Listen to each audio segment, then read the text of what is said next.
هەرچەندە 25 سانتیم مابوو بۆ ئەوەی بەنداوی دەربەندیخان سەرڕێژ بکات، بەڵام لێپرسراوانی بەنداوەکە ناچار بوون یەکێک لە دەرچەکانی بە شێوەی نیمچەیی بکەنەوە و بەو شێوەیە هەمان مێژوو دیمەنی ساڵی 2019 دووبارە بوویەوە.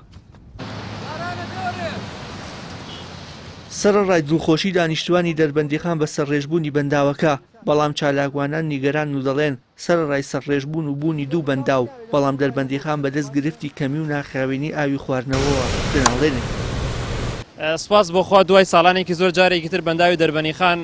سەرڕێژ بوو ئاسی ئاوەکەی بە ڕێژێکی بەرچاو بەرز بووەتەوە، بەڵام بەداخەوە لەگەڵەوەی کە دەربەنیخان خاوەنی بەنداوێکەوە نزیکەی ئێستا لەم کاتە 3 ملیار مەتر سێجا ئاوی لەخۆ گرتووە و لەپاڵ ئەوەشە بەنداوێکی دیکەمانەیە کە بەنداوی دێوانەیە، بەڵام کێشەکانی دەربەنیخان لەپاڵ ئەم دوو بەنداوە هەروەکو خۆیەتی لە کارەبامان وەکو پێویست نیە، ئاوی پاکی خواردنمان وەکو پێویست نیە و ئەوەشی کە بۆ ماڵەن هەڵەکرێتەوە سەرڕای ئەوەی کەەوە وەکو پێویست هەڵ ناکرێتەوە، بەڵام ئەوەشی کەەوە هەڵەکرێتەوە بە کەڵکی بەکارهێنان نایە و گرفتەکانی دەربەنیخان لەپاڵ ئەم سەرچاوە سروشتەیە گەورەی کەوا خاوەنێتی بۆ بەردەوامە و خەڵکی ئەم شارە بەهۆی بەنداوی دەربەنیخانەوە بەهۆی پیسی ئاوی دەریاچەی دەربەنیخانەوە تووشی چەندی نەخۆشی جۆراوجۆر بوون و جێگەی خۆیەتی لەپاڵ ئەم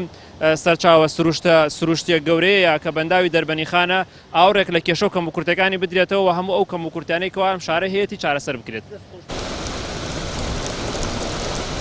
بەنداوی دەربەندیخان لە ئێستادا زیاتر لە 3 ملیار مەتر سێجا ئاوی تێدایە. چاوەڕوان دەکرێت ڕێژەی بەردانەوەی ئاو لە وەرزی گلدانەوەی ئاو زیاتر ببێت، بەو پێی ئاو لە سەرچاوەکانی بەنداوەکە کە بەشێکی زۆریان لە وڵاتی ئێرانەوە دێن هەڵکشابێت. ئەم شەپۆلی بارانبارینە ئینشاءڵڵا تاکو ڕۆژی سێشەمە و چوارشەمەی داهاتوو بەردەوامی دەبێت. بەنسبەت ئەم شەپۆلی بارانبارینە کە داخلی ناوچەکانی هەرێمی کوردستان بووە لە ئەم شەو و هاوکات لە سبەی لە 2 سبەیش ئەگەری دروستبوونی هەوری سۆپەرسیری هەیە، داوا لە هاوڵاتیانی خۆشەویست دەکەین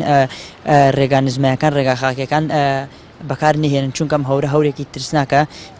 بارانبارینی زۆر بەهێز و لافای پێوەدایە زۆر پێشبینی ئەوە دەکەن ئینشاءڵڵا شەپۆلێکی دیکەی بارانبارینی بەهێستا تا سەری کوردستان بگرێتەوە، بەڵام جارێک ئێستا دوورمەودایە ناتوانین پێشبینی بکەین چونکە لە گۆڕانکاریدایە.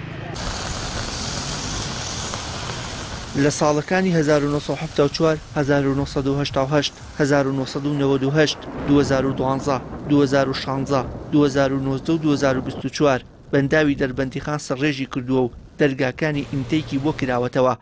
کە هەر یەکێک لە دەرگاکان توانای تێپەڕبوونی 1900 مەتر سێجا ئاوی لە چرکەیەکدا هەیە. وشیار محەممەد، کەناڵی ئاسمانی پەیام، دەربەندیخان.